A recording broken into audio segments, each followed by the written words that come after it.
stuff that doesn't sound interesting, but trust me, this channel is very extra. So we're gonna watch this. I like the cat ones, and I like the drama ones where it's just two neighbors being upset at each other over something completely tiny.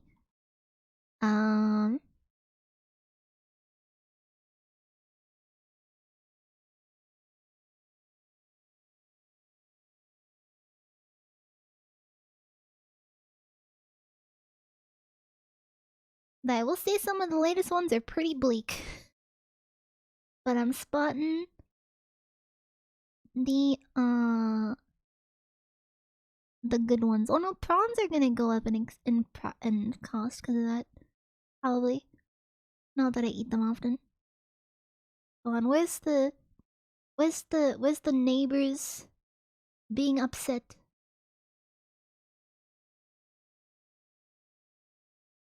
Oh, versus neighbor, brilliant. Wait, Guy Sebastian, a singer? Oh, that's gonna be funny. That's gonna be funny.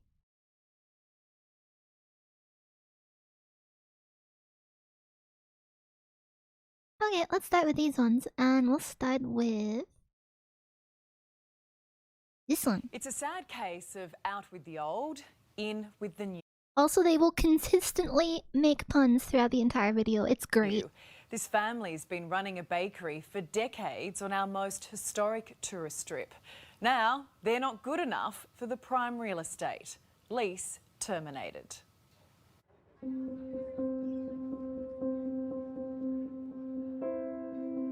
This is about a business that's just not getting their lease renewed. All at the same time. I'm also... Someone's getting a raw deal in the rocks. We're heartbroken. We're heartbroken. Siblings Valerie and Chris's family bakery business has been operating in the heart of Sydney's historic tourist precinct for 41 years. There it is. Yeah, that's a long time though. Bill Cricketos, proprietor. It's been up there since 1982. If you know the rocks, chances are you've drooled over the treats in the baker's oven window. But after 4 decades, their tenancy is being terminated by their landlord, the New South Wales state government. Have you ever had a strudel from the baker's oven? I certainly have, in fact. It's a hard pill to swallow. That's all they asked. It's a very hard pill to swallow. Bureaucrats knocked back Chris's lease renewal, despite his generous offer to spruce the place up. We pledged about $800,000 to restore and do a fit out in the site. Wow. And it was knocked back. It wasn't accepted. Yeah, $1 million basically. Was what they said. Could you have provided more money? Yes, probably. Probably. But they didn't tell you how much? No. No. Why are you giving the baker's oven the boot? It's not a matter of giving the baker's oven the boot. What we need to do... Kirsten Fishburne's the Deputy Secretary for Cities and Active Transport, whose panel of bureaucrats considered the baker's oven future. It's not a matter of simply taking money from someone. We need to make sure we go out into the marketplace, renew and refresh leases and licences, and make sure we're getting the best value for the people of New South Wales. What? And here's the kicker for Chris. There's no silver bullet with this type of thing. I mean, What does it He even was mean? the government's poster boy for the launch of its post-pandemic Dine and Discover voucher scheme. Do you feel that you've been used? you could say that. You could say that. But Chris and Valerie aren't the only business owners staring down the barrel. Leather Goods leases 38-year stay. I love this place more than money. Yeah. Experience for Oh, this one's sad. memories, all it's business I as picked well the as sad my one. life. I thought it was gonna be Andalusia's funny. 3-decade souvenir stint. Would you want to stay? Of course, look at this shop. You don't have to, there's nothing like this in Sydney. Even Melbourne people come and say, come and open a branch in Melbourne. Could end abruptly because their leases haven't been renewed. And we have like a either. bunch of places We exactly the suffered same as 2.5 here, years so with no business. Not that the business is bad. it They looks want us the to go. same to me. Oh, that must be heartbreaking for you. It is, seriously it is. You can't just, as I'm sure you can imagine, take money from one business and give them a benefit that others haven't been able to apply for. That's got a funny smell around it. But it's the baker's oven who'll be shutting its doors first. So where's your chef today? My chef? Yeah. They've gone. A place steeped in colonial history. They used to bake bread for the first English convicts of Australia. Inside there? Inside this oven. And hearty family food. How good are they? But are they good enough for the Think New the South sad Wales one. government? Apparently not, unfortunately. A business established by Bill Cricketos in the early 80s. And what about your dad? Oh, he's battling health issues at the moment. Yeah. So he's very, very heartbroken as well. So you've told him? I thought I was gonna laugh. But he's I'm gonna just cry. keep fighting. Look at that grass. And continued on by son Chris and daughter Valerie through a pandemic no less. Put our blood, sweat and tears into the business every day, 7 days a week. One of several long-time businesses earmarked by government bureaucrats for the boot. I've got 2 eyes, I've got 2 ears, and just with everything I'm seeing and hearing, it's just the consistency that just gets me. Down. If it was everyone in the same boat, I would say, okay, fair enough, that's the new policy, but there's stuff being done here, there's stuff being done here, and there's stuff being done here that's all different. It's a bit of a basket case. I don't know if you've operated a family business for any length of time? No, I've been public service. No, you can understand how heartbroken they are. I can absolutely understand that this is really difficult times. They're asking me to get rid of all my equipment and everything, but I don't want to do that because I just think it will be too emotionally damaging for me. If they don't go, if they refuse to leave, I'm not sure how we'll answer that question, but if we have to cross that road, we'll cross that road when we get there. We've been here for 40 years. I mean, they wouldn't have permission We're to just a serve business. food We're if they just trying refuse to to make leave. a I think. living. That's all it is. But damn, they'll have to There move needs to be somewhere else, some I common guess. sense, for heaven's sake, some common sense. Chris and Valerie have been given until next Wednesday to clear everything out A of week? their bakery. Damn, that one didn't even have puns. They didn't even have puns. Okay, we gotta verse neighbor. This one will be funny. It's gonna be funny. We didn't. These neighbours Oh my god, don't exactly see eye to eye. this one's gonna be good. This one's gonna be good. It's always the neighbor disputes that are One side good. of the fence isn't just any old guy, it's Guy Sebastian. And on the other side, This is guy's a Philip. famous, Their dispute has famous landed singer. them in court and turned into a bit of a circus. So, how did it come to this?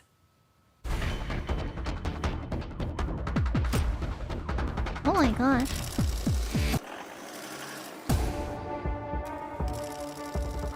Everyone knows Guy Sebastian, In Australia, but had you yeah. ever heard of Philip Hanslow? You know, it's like the castle too. I came to this court, I had no one to support me and no way of trying to work this issue out. He'd leave, in his eyes, a winner, beating charges of threat. You know the main reason that Guy Sebastian is known? Every Australian agrees that Shannon Knoll had his win stolen. Shannon Knoll should have won. He should have won! Moving on. To kill a celebrity. Any Australian will get it. Lawyers got behind me, and without them, I wouldn't be here now where I'm at. For the little guy. But the sensational final chapter came after 3 long months. Shannon Knoll was robbed. That Hanslow and Sebastian both regret.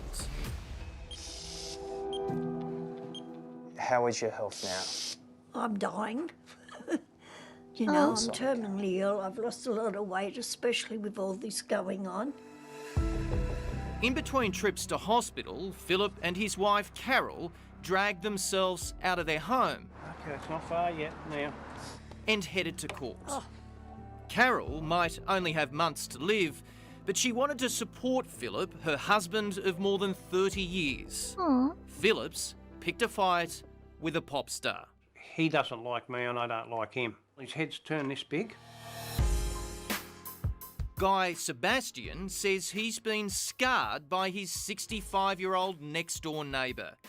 The 41-year-old claims he's scared of him and had no choice but to call the police, who sought an apprehended violence order against Philip. It should have never gone this far.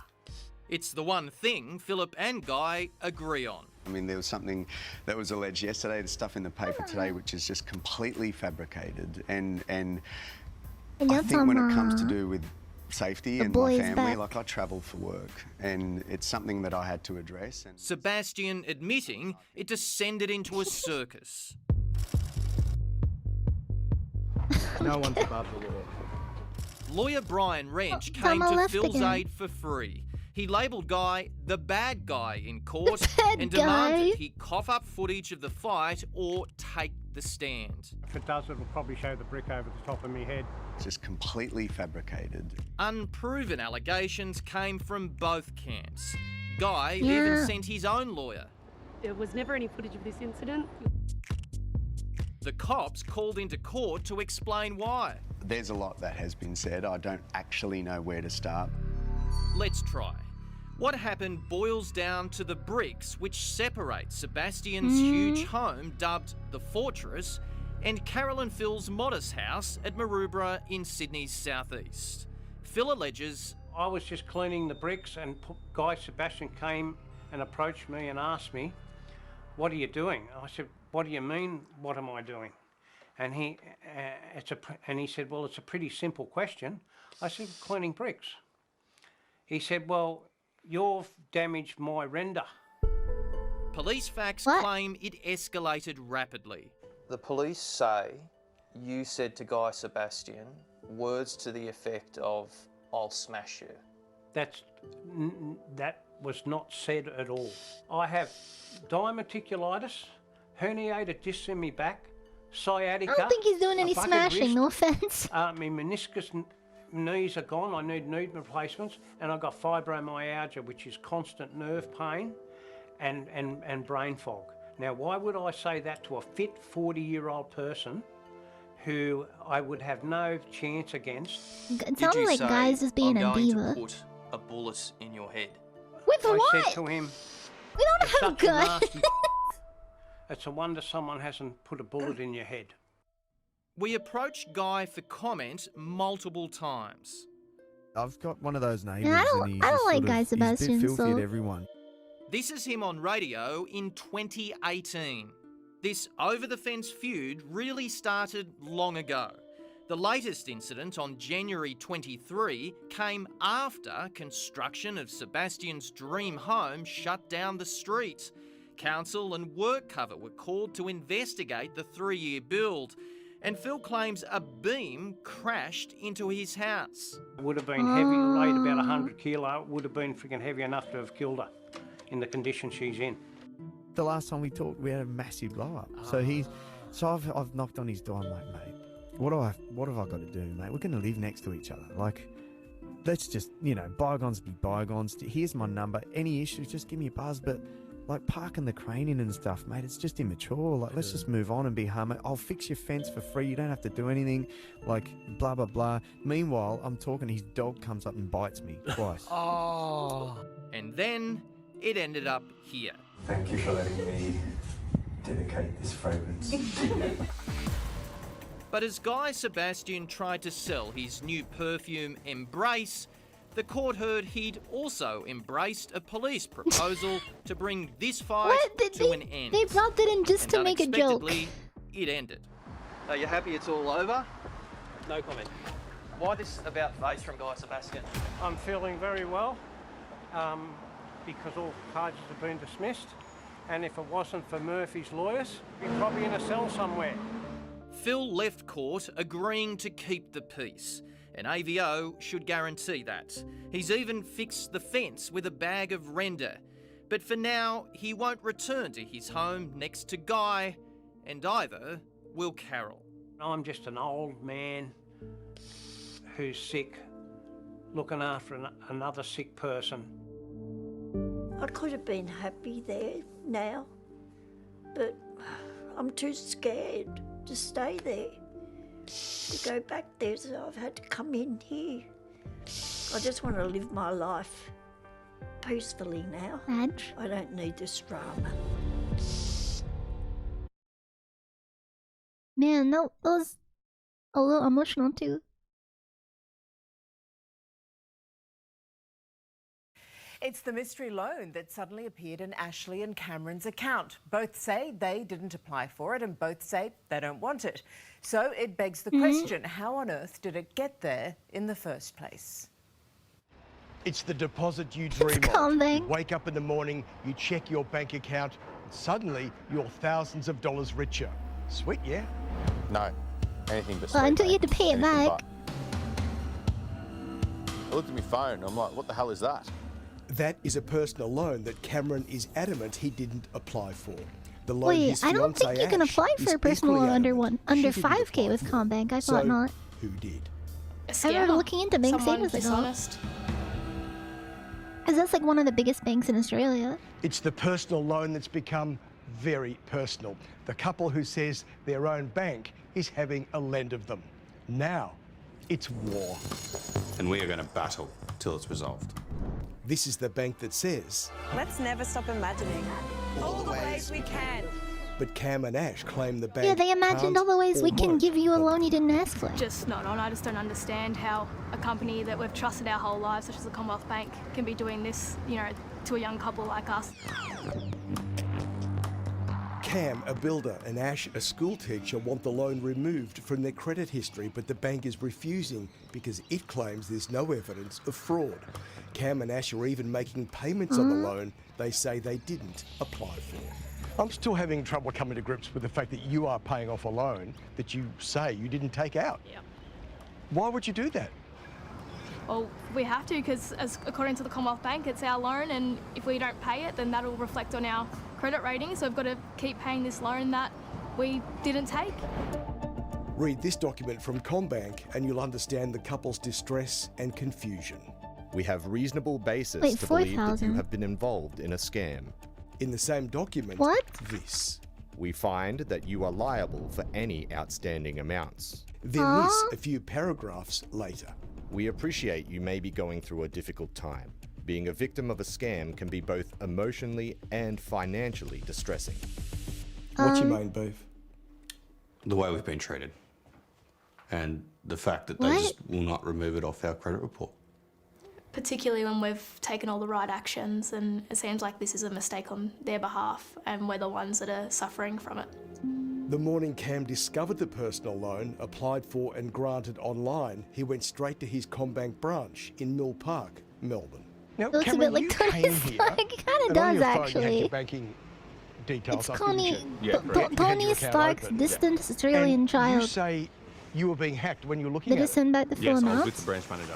the manager here. Yeah, here. Some people, I think, took And some of the money, It was just amazing. It's and also like it's complicated. I had the money in my account, and then all of a sudden it was getting dispersed in front of. So basically, when you take out a loan, you have to pay a little bit extra to send back the full amount. You can't just, let's say you borrow 2,000, you can't the same day go, here's 2,000 to pay it off. They're gonna be like, okay, here's a fee to pay it early, or you can pay it in installments and then pay the interest. You essentially have to pay the interest in advance. It's kind of bad. Our eyes. Cam and Ash say their local branch was helpful, but CommBank's fraud department was anything but. But the bank hasn't helped? No. Instead, what has the bank done? Yeah. So they've basically accused us of fraud in the sense that we apparently took out the loan and that we're liable. This young couple, how would you describe this case? I'd say that it's fairly obvious they've been involved in some kind of breach, possibly multiple. Bastian Treptel is a cyber expert employed by major companies to safeguard their intellectual property. Hackers and scammers, he says, are targeting us like never before. Australians should be scared. How do we beat these hackers?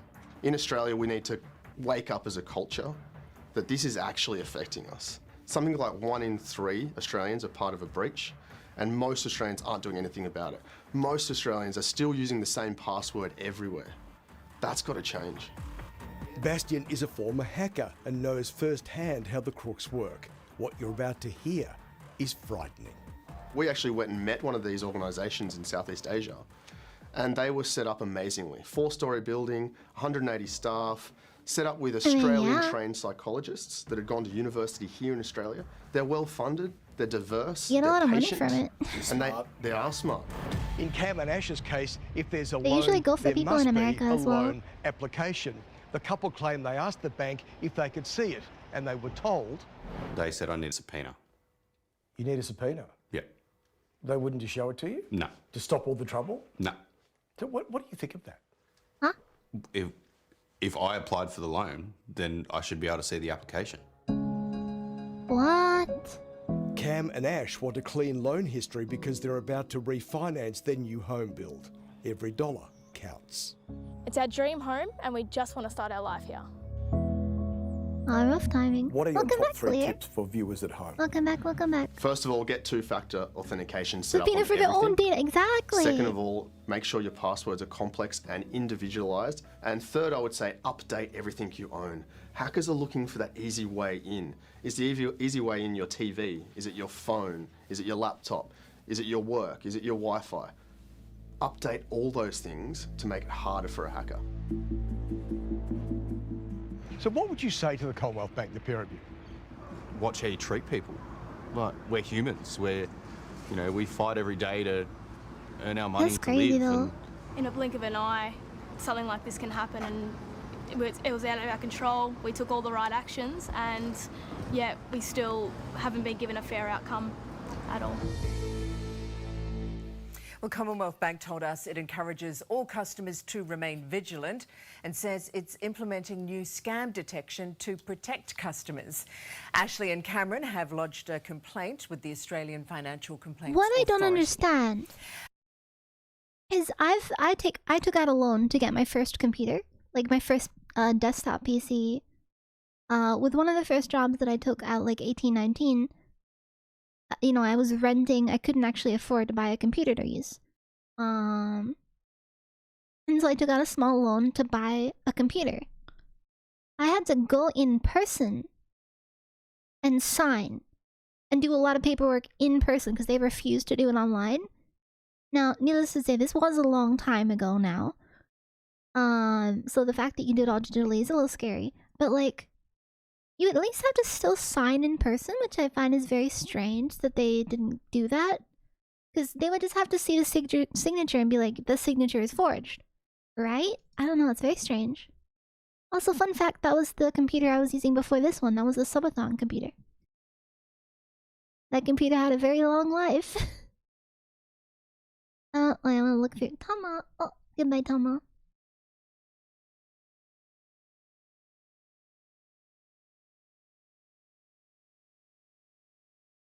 Lemon biscuit. Oh wait, no, that's probably something we can't. Hold on. Oh, family versus tradies, that's a good one. I missed the ones like the cat that was swimming.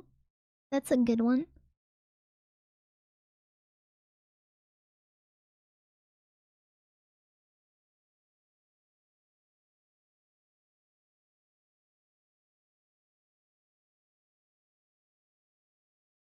Some of them PC.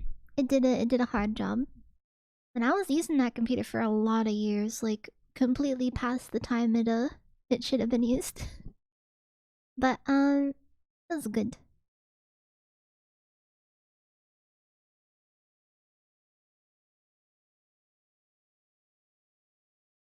Now let's watch these two. There was no leaping for joy, just a quiet sigh of relief as the Reserve Bank kept rates on hold. It's no comfort for those caught up in the collapse of home builder Porter Davis. Families and tradies are on the warpath. Ah, yes, Mr. drama. Roberts, what have you got to say to the hundreds of families left in the lurch by the collapse of Porter Davis? Yeah, I think it's disgusting, really. It's Oh, it's a terrible. construction company, I guess. Heartbreaking. I don't know how they sleep at night. Yeah. Mr. Roberts, if you can hear me, there's hundreds of families They're who living in a want mansion, answers though. from you. Of course. With incredible sea views, this beachside mansion is a haunt of the man in the middle of the Porter Davis collapse. It's Seb Costello from A Current Affair. We're looking for Anthony Roberts. Anthony Roberts was the founder of Porter Davis and managing director. Some of his customers have now lost thousands, while he's worth an estimated $500 million. Sorry, who are you? No one is there. I'm security guard. Security for who? Yeah, so for whom? For Mr. Roberts? Yeah. Clearly enough to afford a security guard to mind your beach house on Victoria's Mornington Peninsula. It's not your fault. We're not having a go at you, but if you're able to pass a message on, just tell Mr. Roberts there's hundreds of Australian families who want answers from him. Okay, all right. Can talk with my boss. George, his wife and 4 young children are one of the families looking for answers after the collapse. George signed up last year to build a Porter Davis home on his regional block. The whole family was excited, the kids, like my daughter, she was asking, oh, am I going to get my own room? How's the family taking it? It's sort of surreal. Like, I get up and try and put a brave face on for the kids and my wife, but you can tell they're hurting. What makes George's story all the more shocking is that he got a call last week from Porter Davis offering him a discount if he paid thousands more by last Thursday. He did, and the company collapsed the next day. If they knew it was going to happen on a Friday, They probably sent it out to everyone. That's so scummy. To me, I what the fuck, After man? a weekend of emotion and uncertainty, George was hoping for Damn. answers today. Liquidators Grant Thornton They just scheduled a basically say, webinar hey, can you for give us a desperate couple Porter more Davis $1,000 victims, and then just go George bankrupt the tried next to log on via his iPad. This meeting is full. So you can't actually get No. in? Matt Barnsley is out hundreds of thousands of dollars, but had more luck getting into the meeting. Just come out of the seminar. Oh, good luck making your beef taco salad. That sounds pretty good. Disappointing in some parts. Hope you enjoy your food, guys. Everybody that had a deposit, it's gone.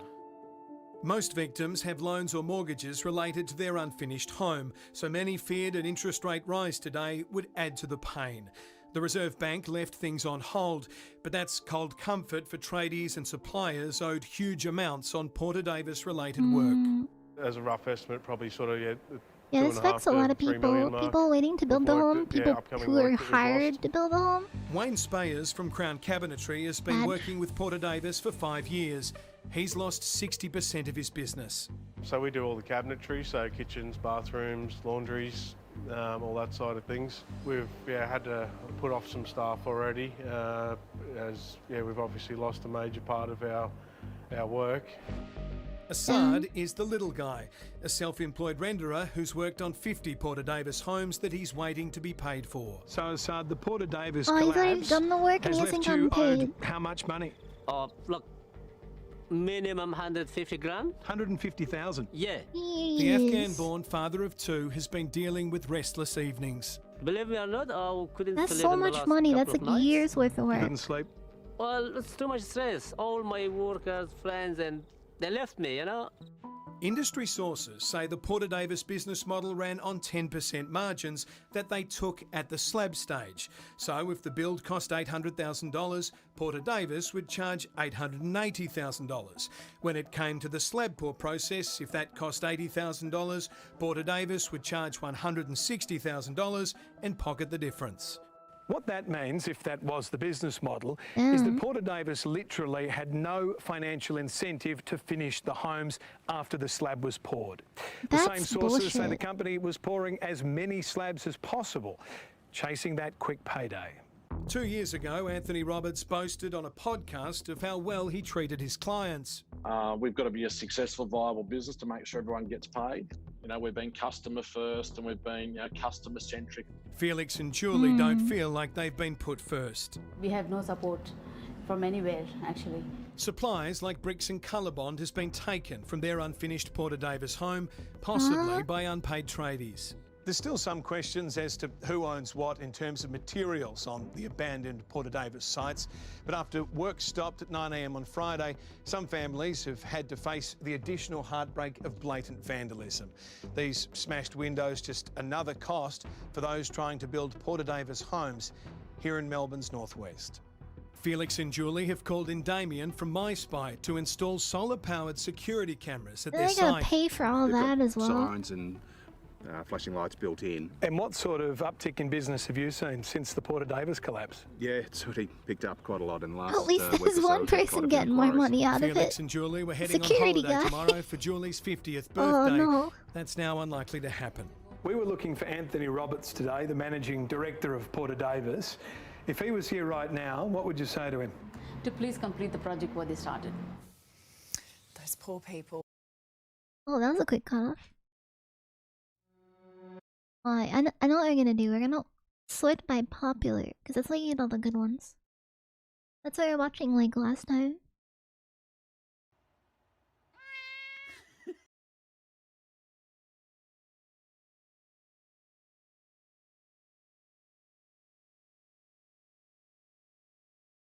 Hey y'all, that's the classic one. I don't know if you guys have seen that, but this one's such a classic video.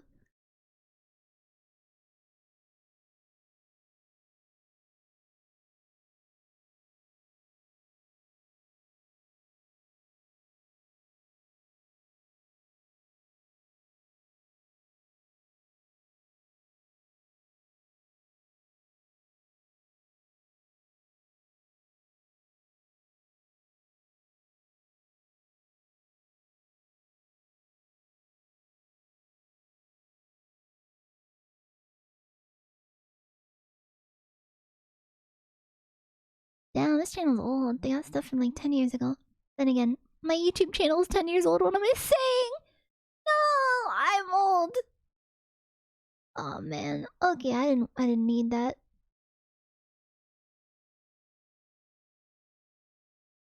Why did I do this to myself? Okay, neighbor dispute. That's what I'm looking for. Alright. Well, here's something you don't see every night. First-hand accounts of real-life exorcisms from Catholic priests trained by the Vatican. Oh, this They is gonna say be a they've good seen one. demons in action. Take a look. Oh, that's America. I command you, Satan, enemy of human salvation, acknowledge the justice and goodness of God the A Father. voice comes out of the living room.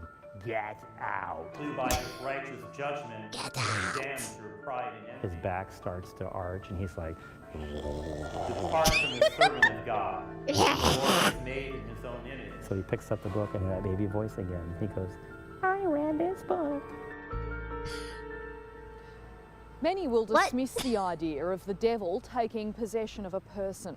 But the priest in this tiny town near the border of Ohio and Indiana is now known all over the world for his work around just that.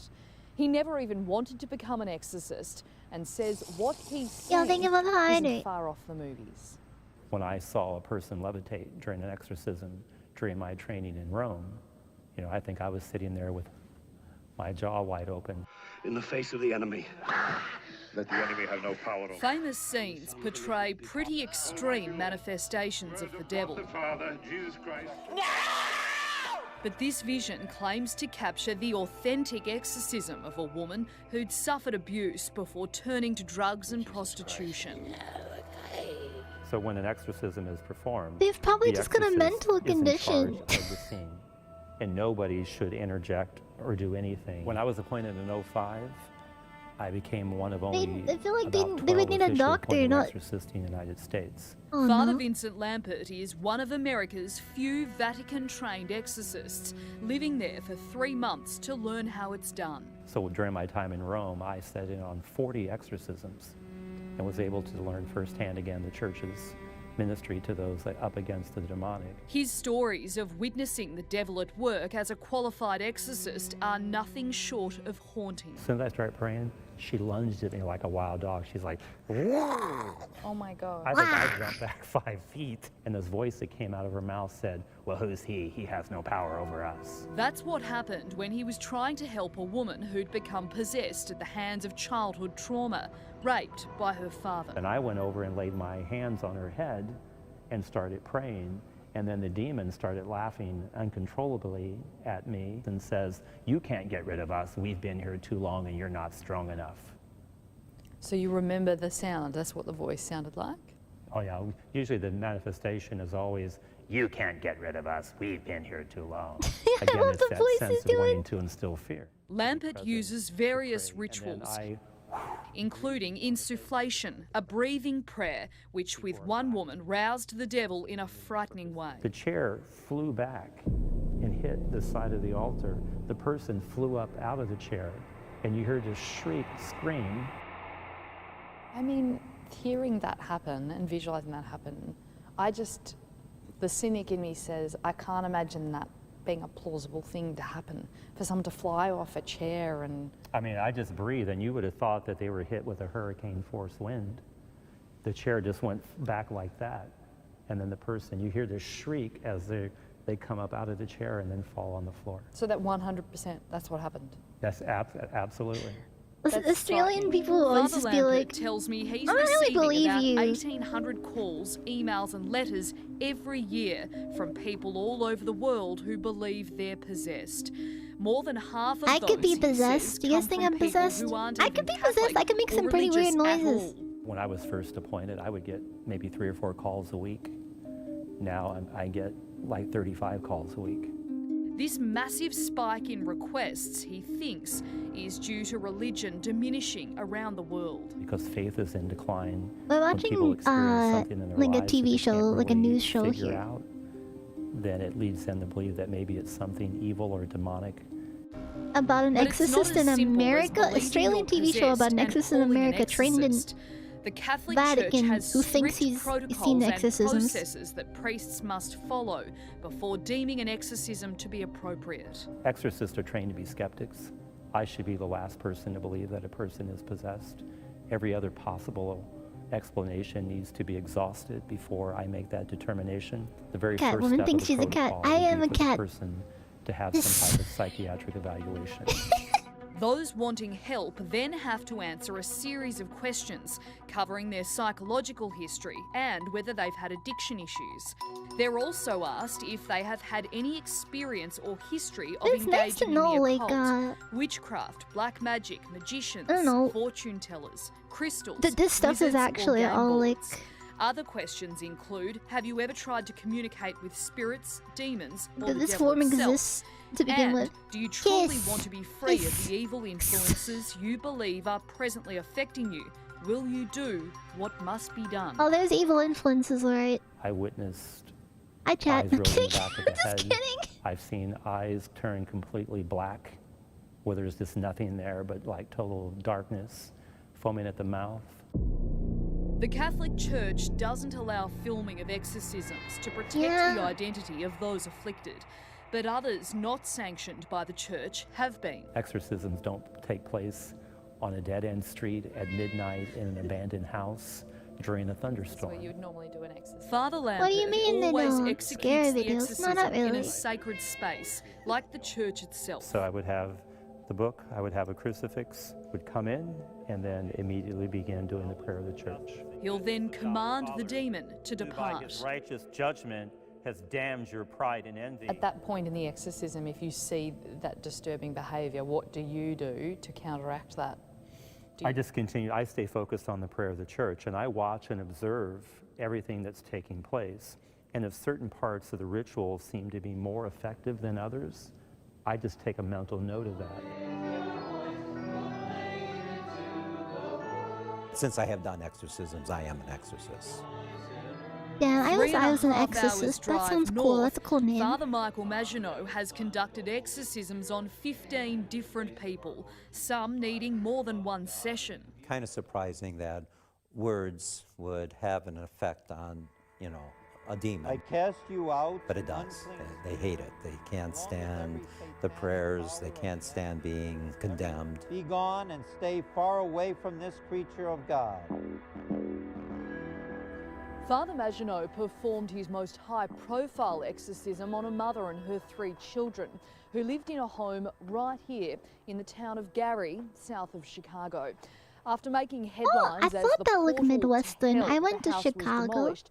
This is where the family believes they became possessed. When's all the snow? What started as persistent swarms of flies on the porch transpired into strange noises at night, and ultimately the mother's 12-year-old daughter levitating above her bed, unconscious. The last night we stayed in the house, that's when it was throwing my children around. Within months of moving into this rental home with her kids, Latoya Amons knew I feel like Americans believe in this stuff more than we do here. My bedroom and threw it into the living room. It was throwing chairs. They were throwing chairs. Father Maginot was called to the house to speak with the mum, finding what he believed to be several signs of demonic possession, including unexplainable footprints around the house. Right. Does that mean cats are a sign of the devil? Yes. You know, if there was a leak or something, they weren't there. They were just around her, you know, but they were wet. And I don't remember seeing them before. During that conversation, were there any sort of key red flags that made you concerned? Why do you think when they get excited, the eyes put it feel on her, like she black? began convulsing. And then I took it off and she stopped convulsing. And I said, you are possessed. You have an aversion to holy objects.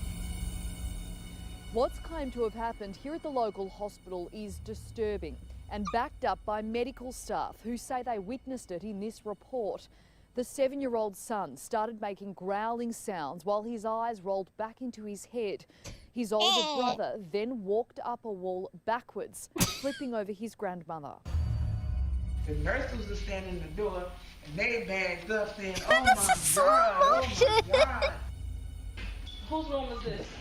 The children's grandmother, Rosa Campbell, gave police a tour through the house, which officers recorded. She saw it forming. She describes a series of violent occurrences. Pick him up and throw him into this deep freezer. Head Yeah, first. high Nobody's five. gonna believe this, Toya. I knew it. They're gonna think everybody's crazy. And that's the lingering question. Do demons exist? And do they inhabit the souls of people around us? What do you say to people who don't think demons are real? There is no other explanation for certain things. The role of the church is not to impose, but to propose. So one of the reasons I like to speak out on the topic of exorcism is just to help educate people with what the church actually believes and teaches. And then what people do with that is ultimately I would pay to see an exorcism. In 2014, the Catholic Church formally recognised the ancient ritual of exorcism under canon law and approved the creation of the International Association of Exorcists. Holy shit, it's just like that one anime. Okay. Alright, this is a classic. Well, it's the real-life risky business. A teenager holds an alcohol-fueled party for hundreds of kids, and his unsuspecting parents are on holiday. 16-year-old Corey Worthington is now facing not only the wrath of mum and dad, but a $20,000 fine from police. I spoke to him a short time ago. Corey, thanks for joining us. The only question that I can think to ask is, what were you thinking? I wasn't really. Did your parents say you could have a party? No. So why did you? I don't know, it was just a get-together with a couple mates at first, and then we thought we might as well just have a bit of a party, and then it sort of just got out of hand, and yeah. Well, 500 people turned up, the air wing of the police force, the dog squad, your neighbours' cars were being destroyed. What have your parents had to say, Corey?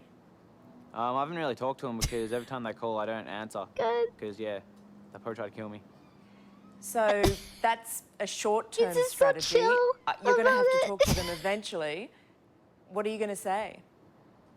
Sorry. Sorry. Are you sorry?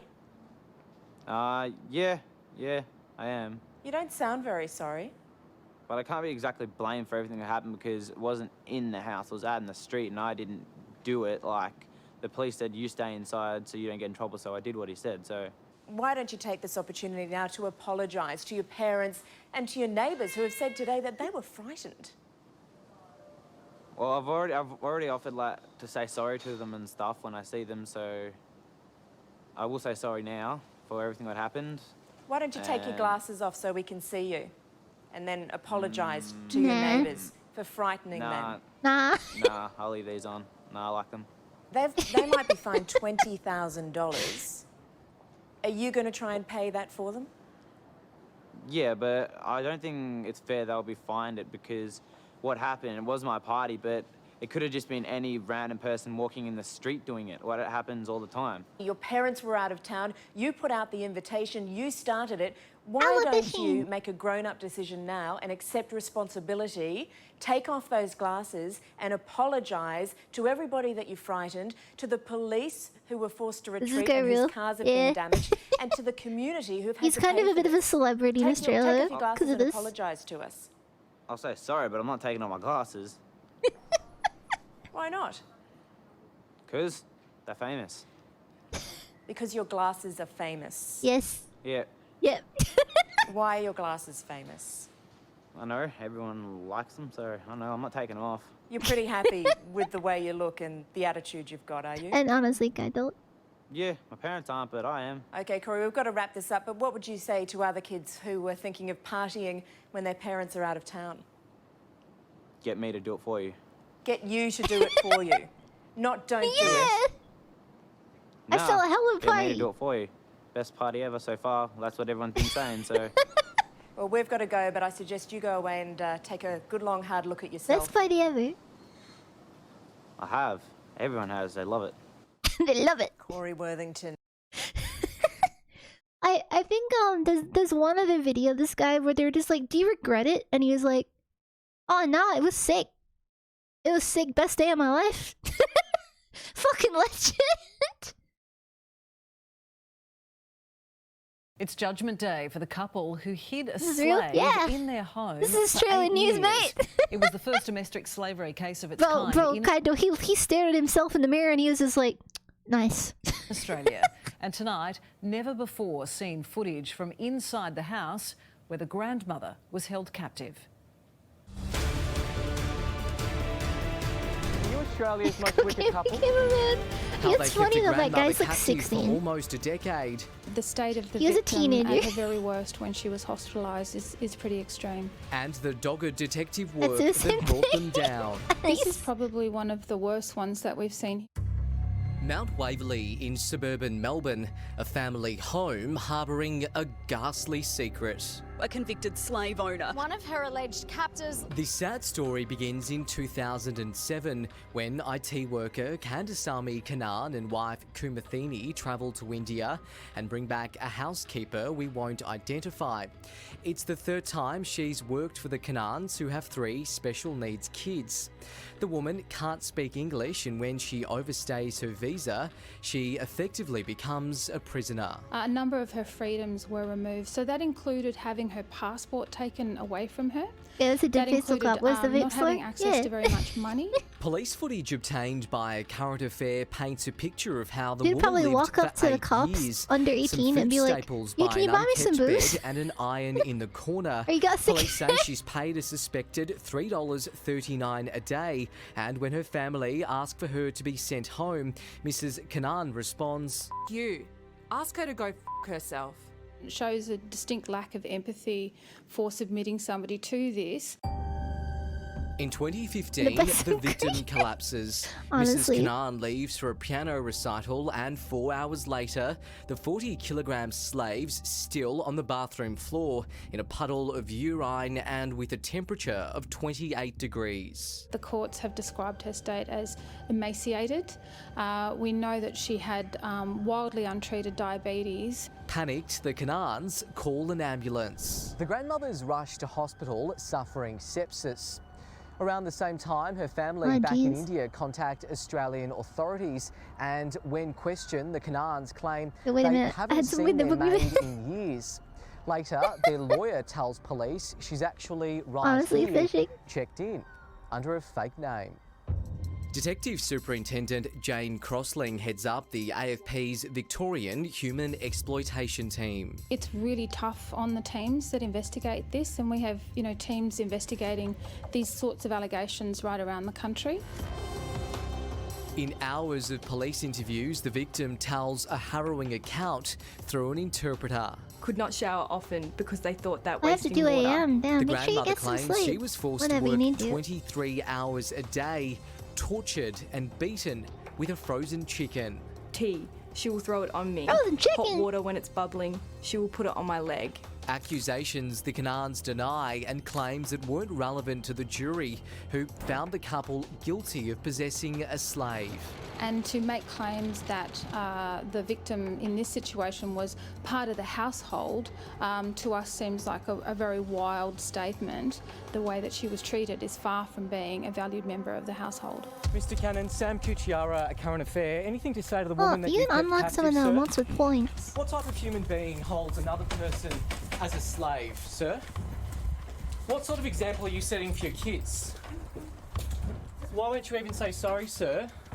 Have you got any shred of humanity left in you? The next day, I calls feel like they should go to cameraman prison, injures right? himself, requiring hospitalisation. Mrs. Kanan can barely contain her amusement. Is that a very good look? You're about to be sentenced. You could go to prison for a very long time. Are you worried about that? This would absolutely send a strong message to anybody who thinks that it's appropriate to keep a person in a slave-like circumstance in their household. I woke up at like midnight, so greed, laziness, or a sense of entitlement. It's not acceptable. I got It's not plenty of sleep. acceptable in Australia, and I it don't shouldn't be sleep for a little acceptable while. anywhere. Mrs. Kanan was today jailed for a maximum of 8 years, her husband for 6 years. The victim is now 67 years old and is living in an aged care home. Oh, at least they got the help they needed, but that's rough. Yeah, no, it was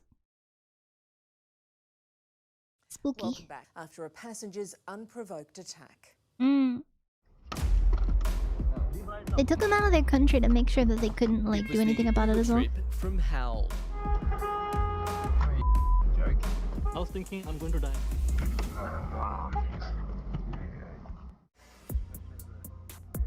It's the early hours of a Sunday morning, and Uber driver John has just Morning? picked up 2 passengers Oh, they're probably still from drunk. Melbourne's Noble Park. Oh, they're definitely still drunk. Things seem normal, perhaps a little... They're so drunk! What are you talking? Can you throw on Shivat music? YouTube. Do you want to connect the Bluetooth? John kindly pulls over to let Adrian hook up his music. Yeah. Good man. Good. Wait, turn it right out. Turn it right. Only got 8 years for literal Driver slavery. John Yeah. becomes increasingly uncomfortable as I mean, they Adrian try not to put chums people in down prison here for vodka. too long. Not one. The taunts only get worse. Give us a kiss. At their destination in Preston, Adrian's Jesus I was Christ. taking blows on my head and I was... I feel like they're not just drunk, they're probably on something as Eventually, well. John makes a run for it as Adrian disappears into the night. He tried chasing me, but then he was too drunk to chase me. With such He's crystal just, like, clear falling images of over the offender and constantly. credit card details provided to Oh, Uber, God. you'd think it'd be pretty easy to track him down. Think again. But then cops came back to me saying that they're not cooperating with us. 3 months on, man, Adrian Uber, remains please. at large. Uber won't give police his information because it hasn't been served with a warrant. But police have reportedly told Uber they can't The for other guy just minor left. common assaults. I think it's a moral duty of Uber to help the police and help me to find the culprit. Yeah, that's terrifying. We visited the pickup address where the resident called who he claimed to be Adrian. Do you remember attacking an Uber driver? What? Yeah. What? The fact that What? we have all these apps and platforms that What? contain an enormous amount of data is very beneficial for police because in 99% of cases, criminals will leave a digital trail behind. Susan McLean is a former police officer turned cyber safety crusader. Some companies do it very well in liaising with Australian law enforcement. Uber Some is make it known very to be difficult. absolute trash, When it though. They comes don't to give a big shit. business protecting the It's a good rights thing you of had a camera, criminals, it's but- something I have first-hand experience of. When my car and bank cards were stolen, the thieves treated themselves to an online shopping spree on American retailer Wish. But it refused to give police the thieves. Wait, let me get this right for a second. This guy had his credit card stolen. And the people who stole it went on a shopping spree on Wish. Wish. Not even Amazon? Wish. What did they spend? $50? Postal This is address everything without on a there. warrant, It's effectively like blocking $1. detectives from making an arrest. Who goes on a shopping spree with a stolen credit card which on is a Wish? time-consuming process, but it's also quite costly. So police do have to make a judgment call about the seriousness of what they're investigating. Uber's now banned Look, I know they're not going to make great decisions there, but Wish! struggles to get behind You the wanted wheel. that $1 iPhone. For the first 2 months. What? And then I'm driving Huh? after 2 months. Oh my So god. for 2 months you didn't drive at all? Yeah. We John's should rat now them out. jobless Bro, and just says buy he'll like never gift work cards or for Uber something. again. Just I buy was in a situation buy where like I cryptocurrency. was Who almost goes dead. who buys who I don't goes think to Uber would Wish? help The me out. stuff they get is So not end even of the gonna day, be worth it's not about it. money. It's all about We're gonna wait helping out 6 each other. months to get some like knockoff garbage. I'm stunned by the fact that someone would steal a credit card to spend like $10 on like. Hold on.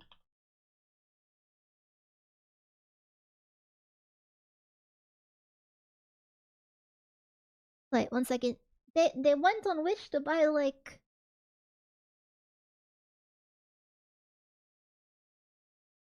To buy like gems like Oh,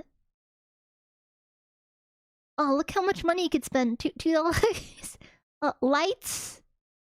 What did they buy? It's a. Okay, anyway. Oh my god, why would you steal credit card information for Wish? It's the dispute between They should have got Gamer Supps. Now, Gamer neighbours Supps would that's always really negotiate with the turned police, ugly. of course. From They do kicking the right down thing. brick fences to spraying each other with a hose, Waiting this 8-year forever, yeah. feud has now reached boiling point thanks to one small wall. If you have someone's credit card, you might as well buy good stuff. Why else bother? Why bother if you're not going to, right? Not that I think you should commit crimes, but like, who's doing that for Wish.com? Not even AliExpress. Wish! Number 15 are at war with the people in number 16. They're ruining the wall. The construction of the Great Wall of Adenza Park in Sydney's West has The Great brought Wall? things to a head. That can't be doing the mortar any good. There was even a tug-of-war with the hose. This 8-year-long No, Barney don't is commit taking crimes. its toll. If you use fraud to get Gamer Subs, I have to protect my it'll get refunded and it wouldn't give me anything anyway. Your home is your It wouldn't support me. ground. For us, unfortunately, that's not the case. So don't do that. On one side is Valentina and her parents.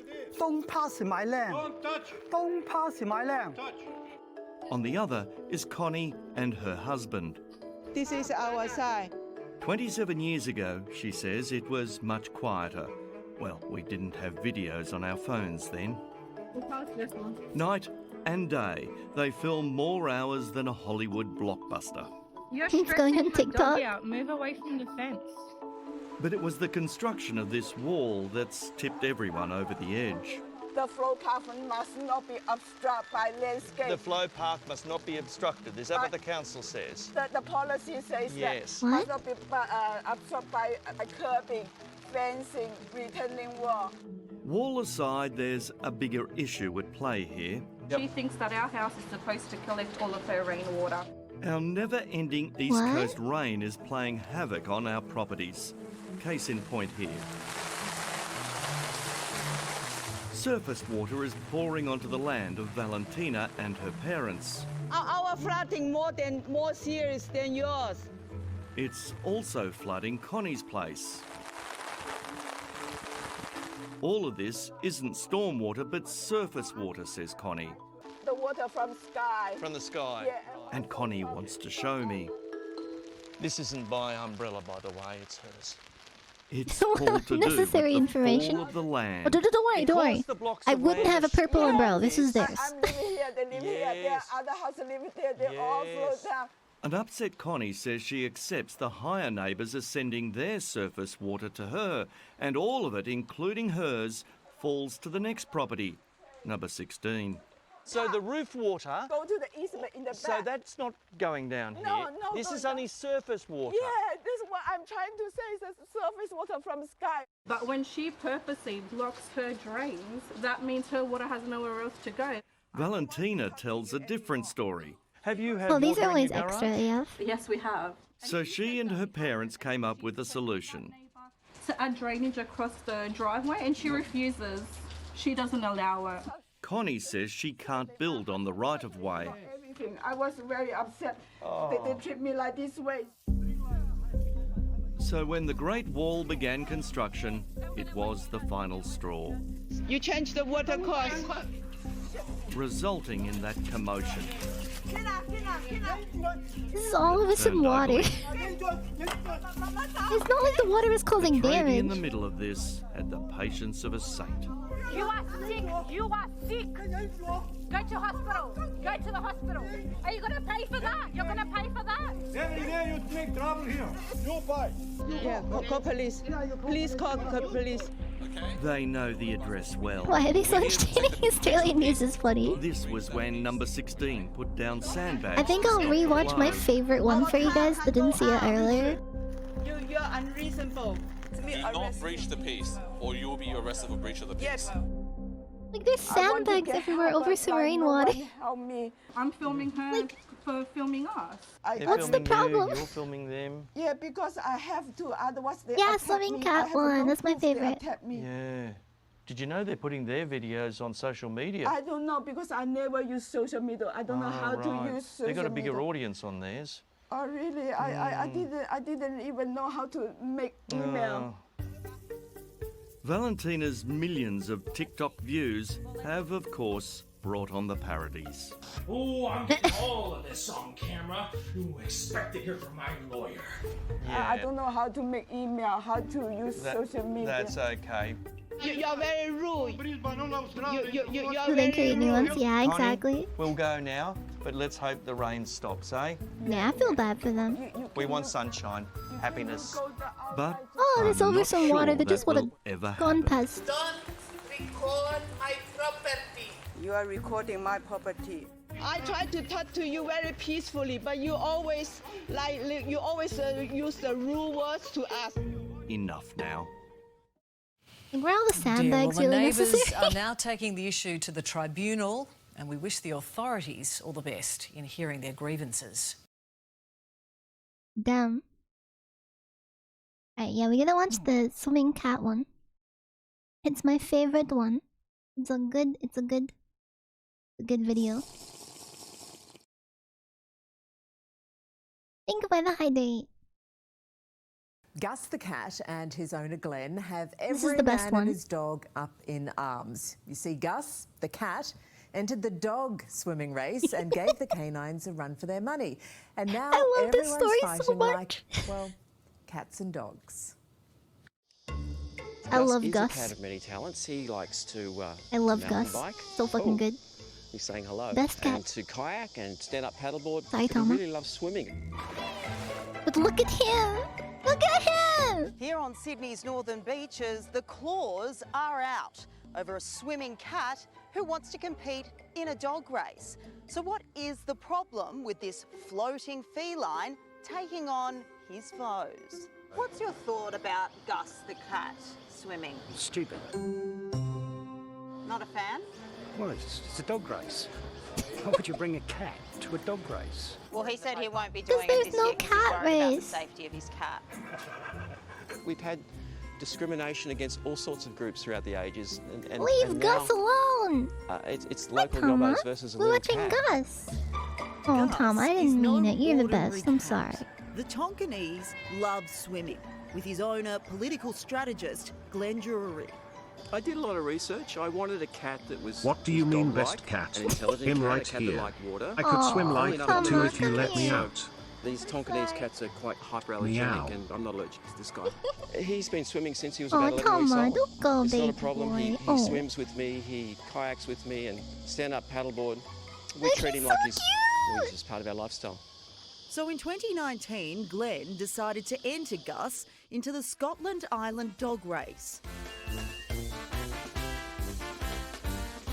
For almost 50 years, every Christmas Eve, dogs paddle with their owners across a 550-metre stretch of water between the island and Church Point in Sydney's north. For a bit of a laugh, we Let entered the Gus cat into that race. race, and lo and behold, he came first in his category. I still wonder what category. He What swam at the? his pace, It was first in his cat category. cat pace. And, He did beat a lot of the dogs a though. But little. most importantly, it was a fun, I'm not very really good nice swimming. Every man and Admittedly. his dog flocked I'm better to than see I was a Gus year ago. swim, I but practiced not a everyone little. was happy about it. We actually had threats. Gus had threats. One of these local parochial yobbos said he was going to shoot the Oh cat God, it's a and beat cat me up service. if he ever saw us again and go away. And another woman gestured this and pointed to the cat. I work in politics and I get that sort of nonsense all the time and I can deal with it, but they threaten my cat. I mean, for God's sake. But locals Louise I love and Gus Vinny, so much. who are not the cat threateners in question, think Glenn and Gus are asking for trouble. It's so He's not even a cute. local, the guy that said all that crap. He doesn't live here. I don't understand it. He obviously just wanted the publicity. Do you reckon that locals would be like that around here? Oh, they wouldn't kill someone's cat. Oh, we love animals. They might have wanted to choke him, but not the cat. It started out 30, 40 years ago just as an island thing. You know, and then you get idiots bringing cats down. It's just like, you're just taking the piss. It's like taking a knife to a gunfight. It's just not going to work. So it's not about the fact that you guys don't But it did like the cats. cat won. No, it was just, that was just stupid. You know, it's a dog race. What are you bringing a cat for, mate? Yeah, but it did Glenn work. scratched Gus from the race this year. If it was me, no problem. I'd go. But it's not just me. And his safety is first. He's so cute. Look at But him. the dynamic duo hasn't ruled out He a loves it. comeback. I think one thing that Gus would be pushing for, if he could speak, would be certainly changing the name from the Scotland Island Dog Race to the Scotland Island Pet Race. And you know, I was never a cat person. If I could see me 5 years ago, we could see me today, be like, who is that weirdo? I think that is a very late entry into the best controversy of the year category.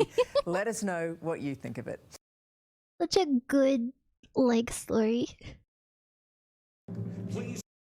Alright, what else is a good? This is the most popular video on the channel, and it looks like we haven't watched it yet. I'll just grab some random from here.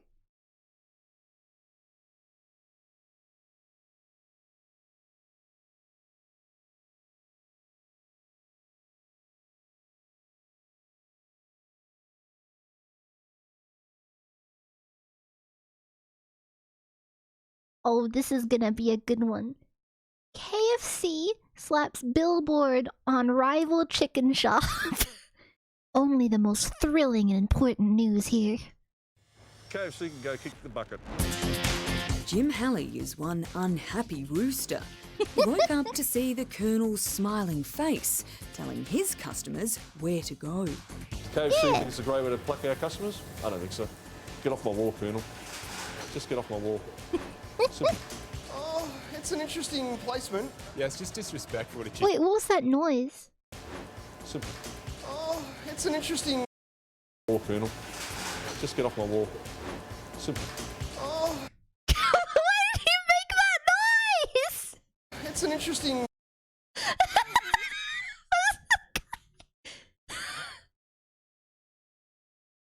Oh, what the fuck? It's an interesting placement. Yeah, it's just disrespectful to Chicky Sanch, I think. Just saw the camera and he was just like, oh. these days without a multinational competitor slapping a sign on your business. But Jim refuses to let the big guy win.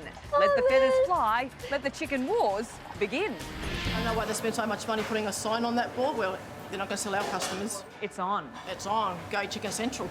Tradies love Chicken Central. KFC had stuck a sign up, and I just think it's ethically corrupt. What would you say to the Colonel?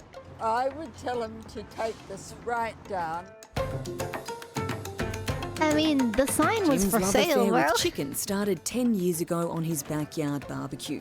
Today, this dad owns and operates 3 Chicken Central shops across Melbourne. I love it so much, I eat it every day. I literally go to every store to try it every day. But Jim lost his appetite when ads for fast food giant KFC began popping up around Hawthorne. The final straw was seeing this one on his shop front. You're a local chicken shop. You're the little guy. And he's about as big as you can get. Oh, yeah, the biggest. And they've got a sign to match. Absolutely. Up until recently, the billboard featured Clive Palmer. A lot of the people came along and graffitied, so we asked the agent to remove it, and that was a week Oh ago. yeah, we'll put up And something different. This morning we get up and there's KFC. Do you think that's revenge? Wait, this morning it happened, which means that they called and were like, this is incredible, this needs to be on the news tonight. KFC just put a sign on a different chicken shop and they turned up same day within hours. Possibly. I hope not. Jim and the Colonel may have the same iconic goatee, but this shop owner reckons that's where the similarities end.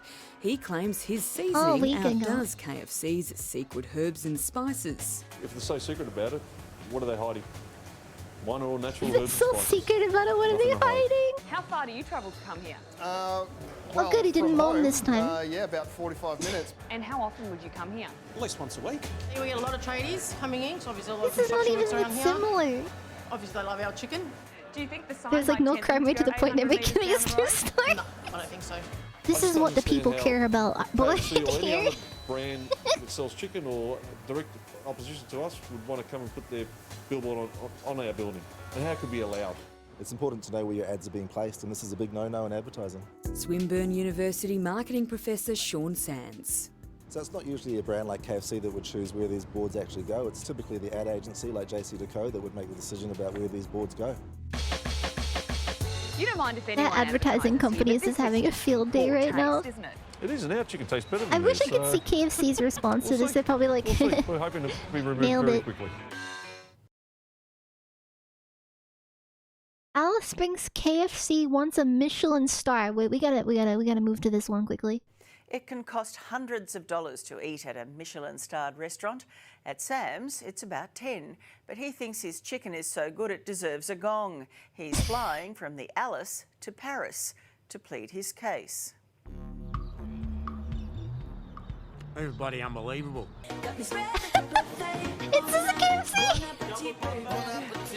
The desert drumsticks are beating, and they come near. I didn't even know there was a KFC in Alice Springs. How far would some people come just to taste this food? Around 600 kilometres. Easy. How far away? It's because there's no other food within 600 kilometers in fucking Alice Springs. That's the middle of nowhere. 1,300 kilometres. Yeah. It's the daily pilgrimage of finger-licking fanatics, devotees of the world's most remote KFC. He might have created the secret herbs and spices, but around here, I'm the Colonel. Sam Edelman is the KFC love this franchisee guy. here in the Alice, where hope, not to mention sheer audacity, springs eternal. The Chicken King of Alice Springs says his food is so special, he's applied for a Michelin star. Seriously. Delicious. It's breaded in the Colonel's secret herbs and spices, delivered Dude just really likes KFC. He fresh, just really 5 likes days a week. KFC. What do you think of the food here? It's great. Otherwise, I wouldn't come here as often as I do. How often do you come here? About 2 or 3 times a week, maybe even 4. Michelin impossible? He's not even No, changing it. I say Michelin possible. It has to be Michelin said, Sam impossible. is one restaurateur with an awful lot of pluck. His campaign begins behind me after you leave the airport on the road to Alice Springs. So Oh my let's go God. into town and see what all the cackle's about. Did you know that Sam, the owner of this place, is going for a Michelin star? Okay.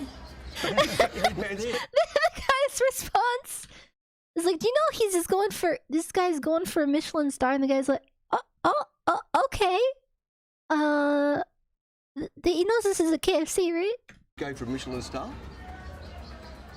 Okay. Man, speechless. What, ambitious? Yes. Yeah? Yeah, it is a bit ambitious, isn't it? Ambitious, but is the food nutritious? Oh, it's nutritious. Yeah. I reckon it is. isn't it? Delicious? I mean, look at that. You don't get one of them without good food. Here in the dead centre of the Red Centre, Sam claims he already meets many of Michelin star's criteria. We have mastery of flavour and cooking techniques, the 11 secret herbs and spices, the way the Colonel prepared it. Sir, and you we want a have the KFC personality. franchise. You'd leave home for this. Of course, it was the French who created the Michelin Guide. So what does an ambitious restaurateur do if he wants a Michelin Look at my star? local McDonald's, Why, apply for one go too. to Paris, of course, and knock on their door. I am very nervously driving up to Michelin, trying to work out what I'm going to say. He just rocks up, knocks on the door. Hey, Now, to Michelin, you'd imagine that the a Michelin fast-food thing. Can you put KFC me in the book, Aussie please? outback would be Yeah, a thanks, mate. paltry affair. But fortune favours the brave. And Sam gets an audience with the director of Michelin Guide International, Walt. Gwendol. Is that making a lot of money for this? Yeah, apparently. Blur.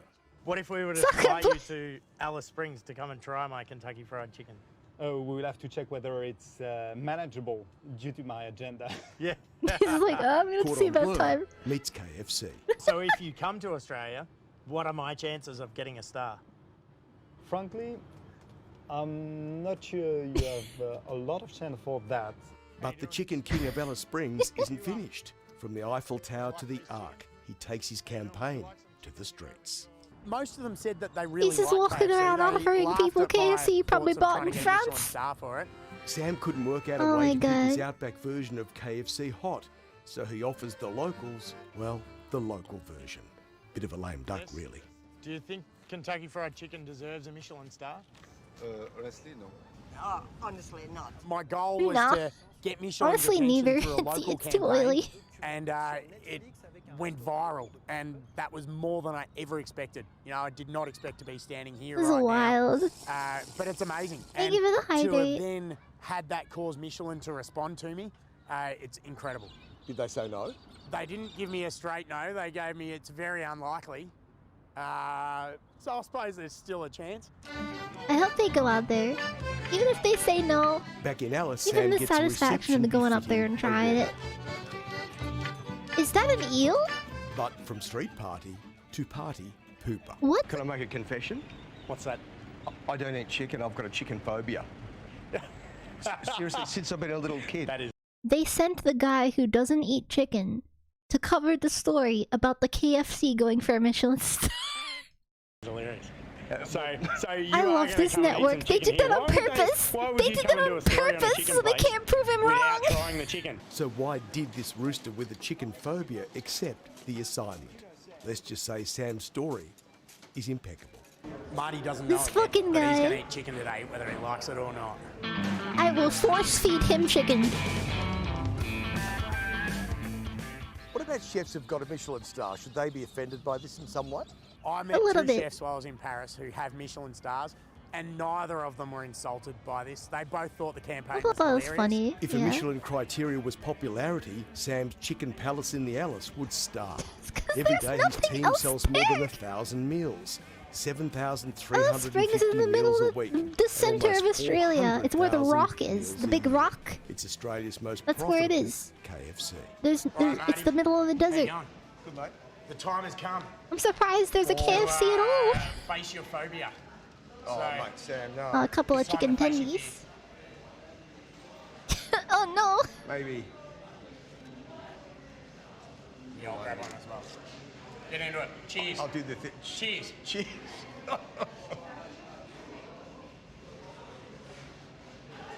All right, aren't they? Dude's just had a realization. He still doesn't really like chicken. So, mate, it is tasty. Yeah. I swallowed it whole. Bloody good chicken. Will you keep going with the campaign? He's like, Well, yeah, it was now I've got terrifying. Michelin's attention. I didn't like it. Now it's a waiting game for them to come and see me. So the whole idea I was bet, to get there. they heard this story and they were like, "Fucking Brad is scared of chicken. Let's send him out there and see if we can get this guy to force feed him some chicken." Attention. Just to play a prank on him, Michelin have to and come just to ran you, it as a and they news do it story because they unannounced. needed to And validate then it. they will come back again unannounced up to 6 months or a year later. But they paid for this and guy's then French they trip will give you just the to make it feedback if happen. you deserve a star. Wouldn't surprise From me. a marketing point of view, it's bloody brilliant, I can tell you.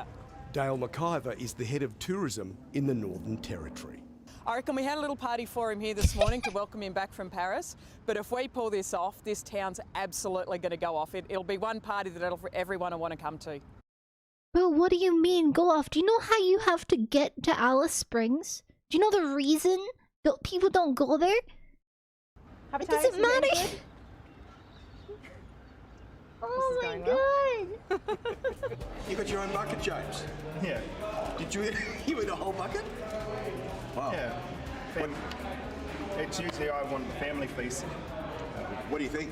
Yeah, it's good. Do you think we could get a star?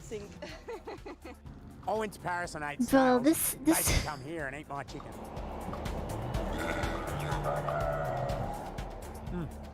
This is definitely worth a detour. Genius. He Oh won't my get a star, God. but he's certainly got everyone's attention. Sam hopes he's inspired. Wait, did she just crush his dreams? Genius. He won't get a star. Excuse me? You bitch. Yeah, he won't get a star. But he's certainly got everyone's attention. Sam hopes he's inspired other Australian restaurants. Imagine this guy stays up to like the evening, waits, sits there with anticipation, watches his story, thinks, oh my god, finally someone is taking my dream seriously. Just to have it end with that. He's not gonna get a star. Owners to apply for a star. Damn. Alright, those are the same one. Let's do this one. Jack Stokes says he didn't want to resort to violence, but when a man refused to leave his property, he was left with no choice. The result was surprising, given that Jack's You watch opponent this on the news was twice one? his I'm gonna have to age prove that and he's his not. size. I had to double check whether he ever got that star. In a small community here in regional New South Wales has gone global after footage of 19-year-old Jack Stokes defending himself against a neighbour twice his age and size went viral online. You come near me and look the out. Don't touch her. Don't walk over her. Get out of my yard. Smile! Oh my god. I was actually going to sleep. I had a big day and I was tired, stressed out because I just tested positive for COVID. And then I was just like, I'm going to bed. And then I had to wake up to that and deal with that. It wasn't very fun. At just You reckon the guy 19 caught years old, COVID? Jack Stokes is paying off a mortgage and making ends meet on his own at his Ellalong property after his dad died suddenly last year. Definitely living on my own for the amount of time that I have to know how to protect myself and the people that are around me. So when his 48-year-old neighbour, Mike Purchase, came onto his property a week ago, Jack didn't take it lying down. I actually woke up to my dog's barking at the fence just down here, and he was in my neighbour's property, which isn't his property, trying to hit my dog what the through fuck? the fence. And then I come out and turn all the lights on, and I was like, what is going on? And then I went down and I confronted him, and I asked him, what is he doing? And then that's where he started getting aggravated. Your old man owned this house. Yeah, he did. And I'm sorry. Well, you don't need to be sorry. Well, I don't expect sympathy from no one. Because I could imagine how it would be. Well, then don't f***ing come over here threatening me and shit like that. I'm not threatening you, buddy. You did. You grabbed hold of me, told me you're gonna f*** me up. And people just assume just because I'm young and I like to have fun on the weekends and stuff like that, I'm a f***wit. But I'm actually a pretty nice person. Buddy. Unless someone gives me a reason not to be, then I'm a nice person. You get over this fence and I'll call on the cops, mate. You won't even make it over the fence. Hold this. Oh my god. I will. That guy's gonna be drunk, surely. Can you please get out of my property? Pardon? The beer belly's wobbling. Jack says Mike's initial gripe was that the teenager had recently moved sandbags on a neighbour's property to try and stop it from flooding. Because they had water coming above their back door to stop the water from going in and through the house. And his argument was after it stopped raining, why didn't you put them back? Because it put silt on his grass. The next complaint was the flood. He's upset because the kid went and stopped a different neighbor's house from flooding because he did a nice thing, but he just didn't have time to move them after. What? With the floodlight, he did actually mention it a couple of weeks prior, and I haven't turned it on since for the pure fact of he said that to me. And then I turned it on because he was at the fence. I told you I would angle it down. I haven't even turned it on. You didn't. I haven't even turned it on. It's on. Because you're at the f***ing fence. Now look. I turned it on because you're at the fence. Can you please get out of my property? Get out of my property. Can you please leave? No, I'm coming and knocking on your door because your light shining through my house. Can you please leave? So I said, don't come close to me. I've just tested positive to COVID. I don't really want to spread it around. But yeah, that didn't faze him. He probably doesn't believe in COVID. He's probably one of those people. Is that better? All it took for you to ask. Thank you. I don't want to shake your hand. You're gonna f out. Do it. Make sure it's on video too. Yeah, I got it all. Got your face in it and everything. You come near me and look the out. Don't touch her. Don't walk over to her. Get out of my yard. Get out of my yard.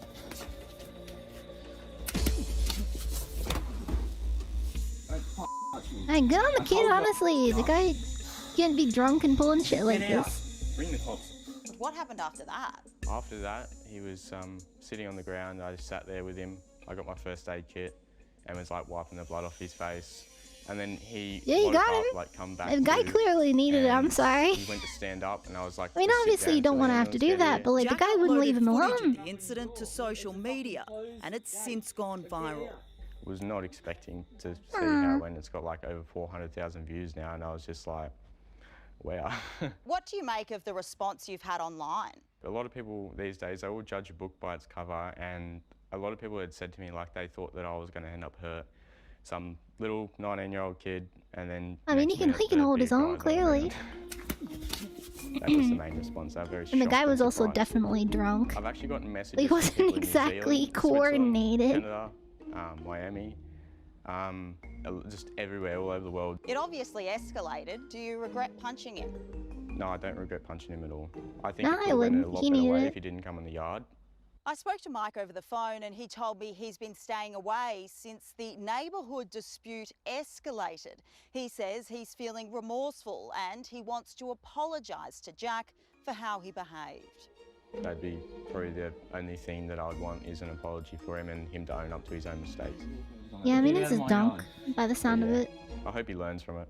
Some people shouldn't drink. Don't Some people are underestimate bad Jack. drunks. Police were called and spoke to both men, but no formal complaint Perfectly was made. executed, yeah. That was brilliant. Yeah, he got what was coming. I agree. I agree. Now, the celebrity dancing doctor involved in one of Australia's biggest cosmetic surgery Oh, no scandals. captions? But when we confront him, things turn ugly. Yeah, things are rolling. Chris, how's it going? 1.5. Believe it or not, this story is about cosmetic surgery. So stay 1.5 meters. Get out of my face. 1.5 meters. Excuse me. Get out of my face. You like getting in people's faces, eh? Oh my But god. forget this street side nip and tuck, because what you're about to see is just downright ugly.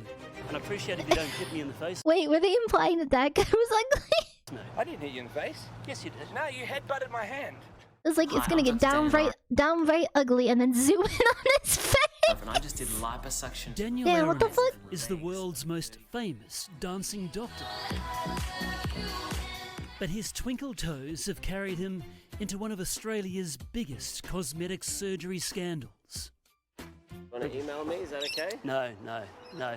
Some patients feel let down by his procedures I literally just went, no, no, and started crying, tears coming down. and don't feel respected, It was the worst pain I've ever experienced in my life. while one alleges an ultimate betrayal. Look what I removed from one patient during surgery. Whether it's performing procedures or in front of the camera, GP turned cosmetic surgeon Dr. Daniel Aronov loves being the star. Should I start an OnlyFans page? His outrageous videos propelled him to become the world's biggest celebrity cosmetic surgeon on social media. What is this, bro? From sizing up pecs and abs for AFL grades, to implants and ear pinning for image-conscious teens, Dr. Aronov appears to be the go-to guy for some affordable cosmetic cuts. Do you want to see it? Unless you are like one of his patients, Jackie. If one person had stepped forward, then I would never have gone there. For years, Jackie felt self-conscious about excess fat around her jaw and neck. She placed her trust in Dr. Aronov to remove it. Oh, so he posted without her permission, This is eh? why they feel no pain. It's etched in my mind because I was lying there shaking in shock and pain and just traumatized as to what he had just done to me. And he was on the other side of the door doing a TikTok video. Today's Daily Dilemma is brought to you by a wonderful nurse. Jackie claims the clock on the wall proves Dr. Aronov recorded this TikTok video while she lay in agony alone on the operating table. I was black and blue. I was swollen. I looked like someone had beaten me up in a dark alley. And I'm lying there as their patient behind the door, feeling like I'm going to die. Huh? And there he was, entertaining the public. Jackie says her surgery left her with Sounds nerve like he's damage forgotten and his a droopy job, face. Jesus. If someone wants to be on social media and a celebrity, that's okay, but not if they're hurting people to get there. This man was left with a deformed, fatty lump following Aronov's lipo handiwork. What he did was staple me together as if two pieces of paper had ripped in half. Follow-up injections by nurses to fix it took place in this room. If I knew then what I know now, What the heck? I wouldn't have let Dr. Aronov come anywhere near me. Bill should lose his license, what the heck? Aronov was What the performing heck's that? procedures in Melbourne Good job for the getting once stuff done. popular and now disgraced Dr. Daniel Lanza clinics. But the Lanza workplace appeared to be as much a party as professional. During Melbourne's lockdown, Aronov headed to Sydney. But as I just he don't settled feel like into that's his the place beachside for this abode, kind of stuff. patients like Jackie were blowing the whistle on alleged chaotic and harmful practices at Lanza clinics. He uses his patients as fodder to market himself. It is a freak show what he does. Daniel Aronov Yeah, managed to essentially. avoid the negative publicity until now. Dr. Aronov, Steve Marshall from The Current Affair. We approached Dr. Aronov over a morning cuppa. Ask me, are you part of a cosmetic cowboy culture? I'm actually not even. I've resigned from my position there. You've resigned? Well, I don't want to talk to you about it. Why is that? Okay? Yeah. The doctor might want to keep this on the down low. Do you like getting in people's There's COVID. faces? There is COVID around. So Please get out of my face. 1.5 meters. Get out of my, Get out of my But this supporter who arrives on the scene is keen to create some bizarre theatre of his own. Hey, you like getting Wait, that's a reporter. Wait, what? Huh? This is just some random guy? Get out of people's faces then. Go away. Who is Then this? go away. Go away. Stay 1.5. What is going on? 1.5. Meanwhile, Dr. Aronov enjoys a Why does he brew not with fix his biggest psychologist wife Candace. Lanza clinic patients Candace. are routinely referred to her ahead of their cosmetic treatment. But patients claim the Lanza clinic didn't tell them Candace was married to Dr. Aronov. It just doesn't make sense that she would be able to talk to me and decide that I was psychologically ready for treatment and then her husband work on me. I still can't find all the words to explain Candace, how what? shocked I am. Do you disclose that information? It's important that we do speak. No comment, thanks. Got no comment? Yeah. I've taken some time off now. You've taken some time off. So. Aronov's break didn't last long. One of his patients recently ended up Oh in my ICU following a lipo procedure.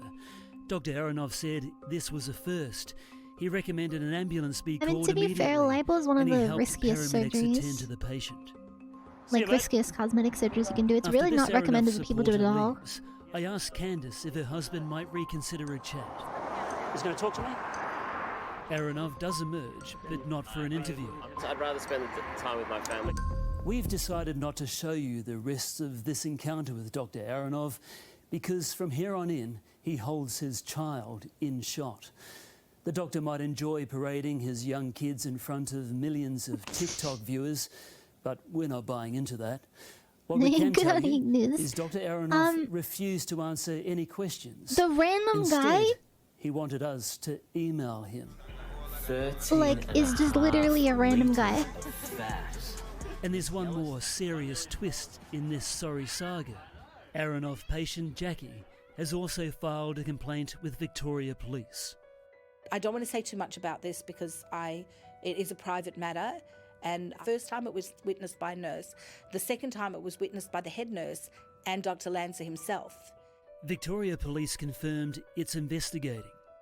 Dr. Daniel Aronov has now shut down his TikTok account, and Jackie says that's a good thing.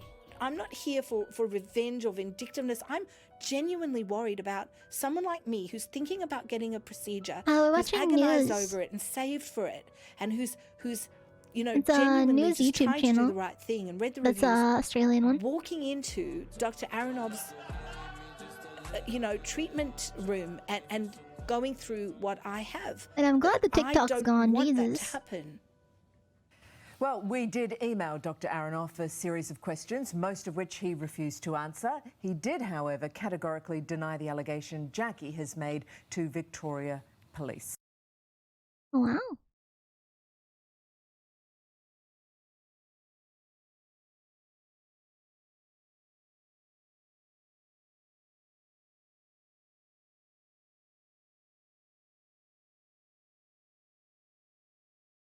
Ooh, this is gonna be a good one. For most of us, it's a weekly ritual. Yeah, we that's watched it at pretty the start. uneventful. But bin night for these residents usually results in an almighty neighbourhood blow-up. Unable to resolve their wheelie bin in blue, they contacted us. It's garbage night at number 58. I love the stories that are just like nothing. Get the story straight and tell the story correctly. Because you're not. And trouble is brewing. I feel like this channel, excluding like the couple of stories like the last one that are like a bigger deal, this channel really shows how small the population of Australia is. Because this TV show has like mostly stories just like this one. It's just neighbor is upset because neighbor is doing this. Like this wouldn't get on the news in America like any other country, I feel like. No, I'm not talking You're the one that rings the manager every time. Has my mum ever rung the manager? No. Am I touching yours? So what? The bin Barney has come to a head. Judith, the bins only go out Thank once you, a week. And at Oxe. night time. Is it Oxe? Like, is it 3 and E? Yo, thank you so much for the prime sub. I'll give my boy a treat here. South of Sydney. Brady, for 8 years I've lived peacefully in this village. It's a lovely place to be in. Thank you for the cat treat and for the prime sub. I really appreciate it. Except those when her bins are out front. Early this year, neighbours decided it was their grass because they water it. And so they have moved, during the night time, they moved the bins from the grass to the driveway. Now that is a concern because that blocks the way for any emergency services that need to come in to residents in this area. Judith lives in a cul-de-sac off the main road. And this here is common property in the estate. Yes, we don't have to look after it, management take care of it, yes. You're not one of these shocking people that leave your bin out Something here happens for to your days nose? on Yeah, end it or really anything, is. are you? I'm the first to bring it in, and I will often bring in neighbours. Except Most George's Australian next door, interview where ever? the problem lies. Are you talking about the fucking the guy who threw the party? Because we watched that earlier. What, the bin should go... Are you talking about that guy? The guy's like, do you regret it? And the guy's like, no, it was fucking great. It was worth Is it it. the end of the world if it does go there? Bin placement is paramount at this end of the street, upsetting not only Judith, but her daughter Joanne. The music's so not so good. Oh, here. I'll consider looking up after this.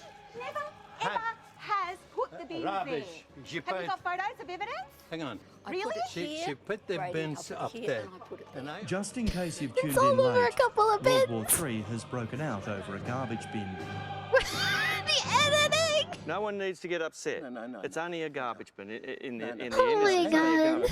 I look after the grass. I fertilize the grass. And I make sure that the grass is nice. And might I say, you do a mighty good job. Anyway, tired of bins going on her Look, driveway, we all agree, mate. Judith It's ramped good it up a grass, notch. but the bin is gonna go We've somewhere. had it here for over 8 years. We want. So what? And decided to film the weekly happenings as evidence. And I'm there, stepping back, recording it, as 3 staff members march up from the office. Yes, there they are. 3 management types from village headquarters Oh my God. moving in. No, no, no. It was No. very intimidating, wasn't No. It was exactly right. No, and I Bruce. stood back, and as I'm out the No. front recording, this one staff member sneakily walked round and viciously grabbed the mobile phone Oh my from my hand. God. I was shocked. I was stunned. How dare a staff member do that to a resident? Watch the driveway shadow on the slow motion replay. The village my is God. now in turmoil, and let's not forget about the bins. By the way, It's would you believe? keep this in mind. I'm pretty sure this is a retirement village. If that puts this in even more levels. It still continued. Like, unbelievable. Not only has it affected her mentally, emotionally, physically, it's exhausting. Daughter Joanne, along with Judith, demanded an investigation into the alleged phone snatch incident. No identifiable conclusion to the assault and to where the bins have been. And I find that disgraceful. What solutions did Stocklands come up with? He even asked me if I would like to move to another place or to another area in the village. Sell up. All over a garbage bin? You should be talking to the manager. We'll be doing that. Oh, there she is. Is that the manager? Yes, it is. Oh, wait, was that a little golf course? Well, I guess it's a retirement village, yeah. hello. Is it Australia Red Number? Use code It's 10 Fuwa a.m. on Gamer Supps. All this over a garbage bin. Whew. Do the it manager now. refused to come Meow. out. Yeah, so I made it's, my it's way almost back 10 to a.m. number for me. I'm in 58, WA. where George's wife did emerge. She has been. They're gonna leave their used diapers.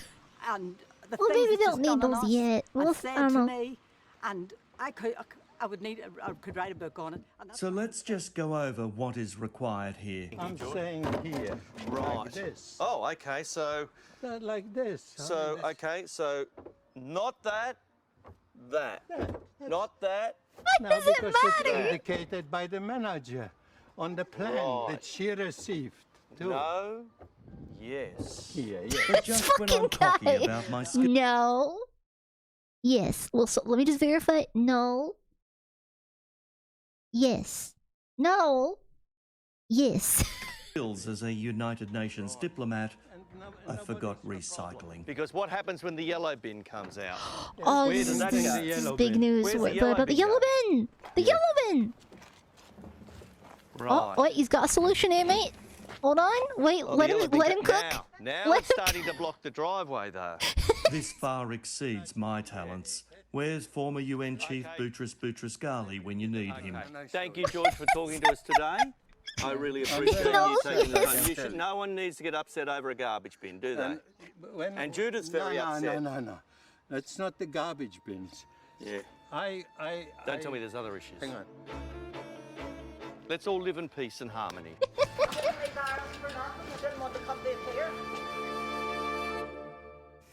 Oh my Well, it's a god. stalemate, isn't it? We contacted Stockland, who declined to comment on its investigation due to privacy reasons. And those privacy concerns seem to include Judith, who says she still hasn't heard from village management. I love Australian news. It's just good. It's great. It's the best part when it doesn't mean anything or like nothing's important. Investigation. Yeah, this is a very serious matter, gone fishing. Remember. No. Yes.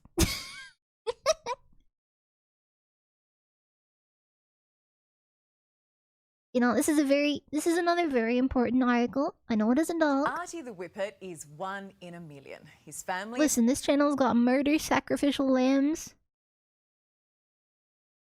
cases of slavery in the current day, but also doggy videos. adores him, but his doggy days And Ben. are numbered. Don't worry, this isn't a sad story. Wait until you see what his Whoops, sorry. family's doing for Artie. It's very serious matters, of course.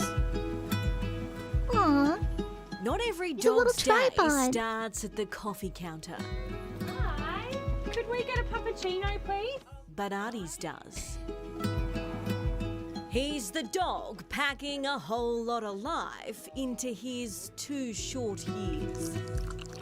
Aww. That's one puppuccino down on this dog's special Zoom in bucket on the list. spill. That's right, Artie the Whippet's got a list. A bucket list of all the things he and Charles and Arthur and Mum Georgie have got to This is tick so off. wholesome. This is the kind of news you want to see. I agree.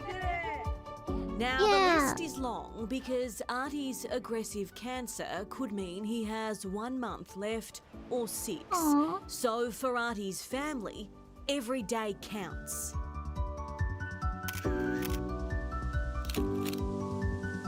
I just want Artie to live his best life. Georgie's a palliative care vet nurse. She met Artie at work and decided she had to have him. So Artie's owner had a change It's in life wholesome. circumstances. She had to move Oh, no, he's overseas. fishing. Go get some rest. And There's no right around problem. that time, Artie I hope developed you a sleep limp. well. And after taking him to the vet, she was given the news that he only had a couple of weeks to a couple of months left to live. She didn't feel comfortable at the time putting him to sleep because he's young, he's vibrant, he's got so much life. So she Aw. reached out to us to see if we knew someone that could take him. And she didn't have to look very far. And just like that, Artie the 3-legged dog had 2 new big brothers to help him tackle Aw. what will be the best Okay, days it might of be his a life. dog, but Spent this is seaside on cute. Victoria's Bellarine Peninsula.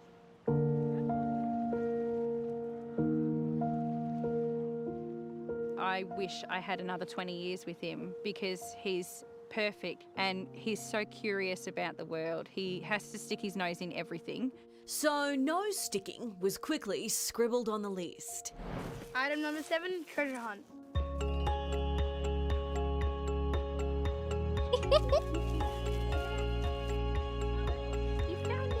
Artie treated to treats as long as he could sniff them out.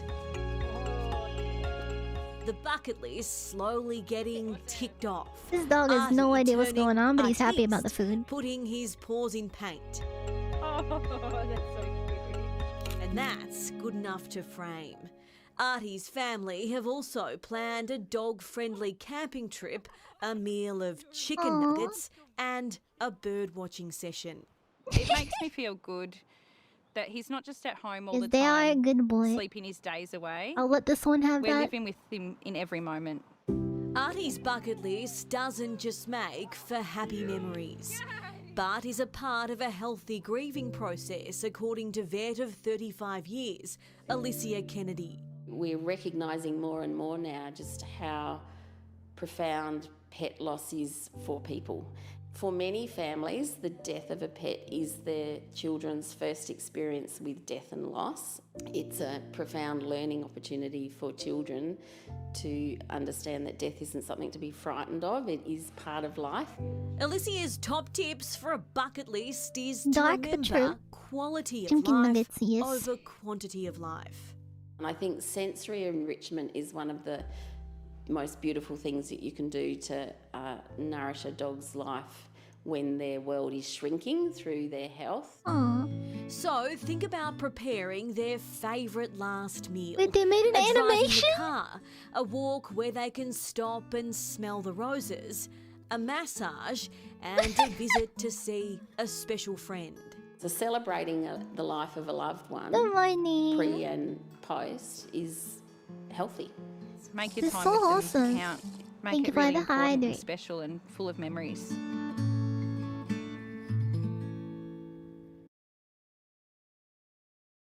What, no pun at the end? Damn. Oh man, that was wholesome. That was nice. I liked that. That was nice. Nice one to end on, I